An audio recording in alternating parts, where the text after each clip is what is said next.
পরিষ্কার, বাংলাদেশ 5ই আগস্টের অতীতে ফিরে যাবে না।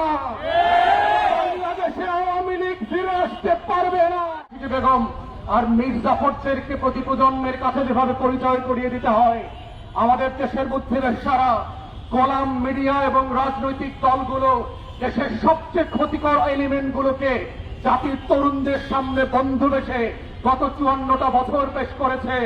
এবং যেটা করবার মধ্য দিয়ে যেটা হয়েছে, আমার স্বাধীনতা, আমার সার্বভৌমত্ব, আমার জাতীয় স্বার্থ, আমার আত্মমর্যাদা বারবার ভুলুণ্ঠিত হয়েছে। রাজনৈতিক দলগুলো যেভাবে আমার হাসনাত ভাই বলে গেছে, এত পাইনলেস বনলেস হয়েছে ক্ষমতার জন্য। ফকির মিসকিন বস্তির ছেলেমেয়েরা আজকে বড় বড় রাজনৈতিক দলের নেতা হয়েছে। ওর নাম পরিচয় নাই, ওদের শিক্ষা দীক্ষা নাই, যারা শত্রু চেনে না, যারা আজাদির লড়াই বোঝে না, যারা হাজার বছরের ইতিহাসের স্বাধীনতা সার্বভৌমত্ব বোঝে না, ওই সকল ক্লাউন কোলামরা আজকে বাংলাদেশের রাজনৈতিক দলের নেতা। এবং তারাই প্রত্যেক পাড়ায় মহল্লায় এলাকাবাসীর কাছে ভোট চেয়ে বেড়াচ্ছে। তারা আগামী সংসদটাকে কিভাবে আজাদির সাথে বেইমানি করে, গণ অভ্যুত্থানের সাথে বেইমানি করে বাংলাদেশকে আবার নতুন করে দিল্লির কাছে বেঁচে দেবে, সেই নাটক মঞ্চস্থ চলছে। আমাদের বক্তব্য খুব পরিষ্কার, বাংলাদেশ 5ই আগস্টের অতীতে ফিরে যাবে না। বাংলাদেশে আওয়ামী লীগ ফিরে আসতে পারবে না। বাংলাদেশে দিল্লির দাসত্ব কায়েম হবে না। বাংলাদেশে কত সাংবাদিক সুশীলরা এদেশের আজাদির লড়াইকে দিল্লির কাছে পেতে দিতে পারবে না। এই বক্তব্য খুব পরিষ্কার।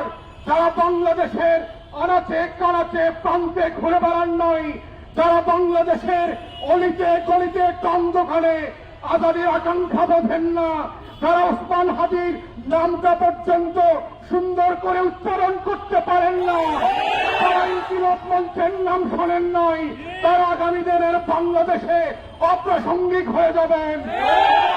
এটাই হচ্ছে আগামী দিনের রাজনীতির মূল তত্ত্ব কথা।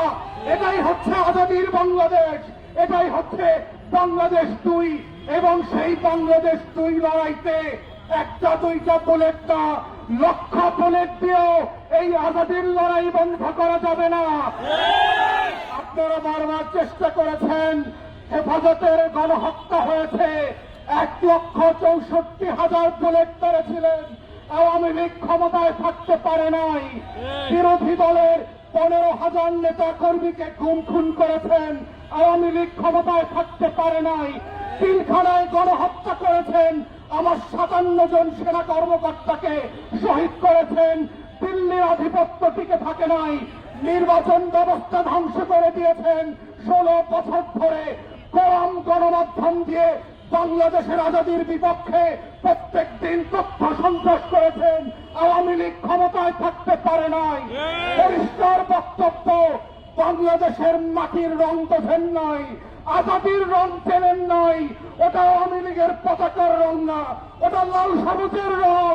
ওটার জন্য লক্ষ লক্ষ মানুষ জীবন দেওয়ার জন্য যেমন প্রস্তুত আছে, আগামী দিনেও থাকবে। অতএব শত্রুরা সাবধান, লক্ষ্য বলে প্রস্তুত রাখতে পারেন। আমরাও লাল সবুজের পতাকা বুকে পেঁচিয়ে দিয়ে বাংলার আনাচে কানাচে আমার স্বাধীনতা আজাদির লড়াই চালিয়ে যাব। শহীদ উসমানদেরকে নতুন করে পাড়ায় মহল্লায় আবার পরিচিত করানো হবে এবং সেভাবেই প্রজন্ম থেকে প্রজন্ম ইনকিলাব জিন্দাবাদ হয়ে থাকবে। ইনকিলাব, ইনকিলাব।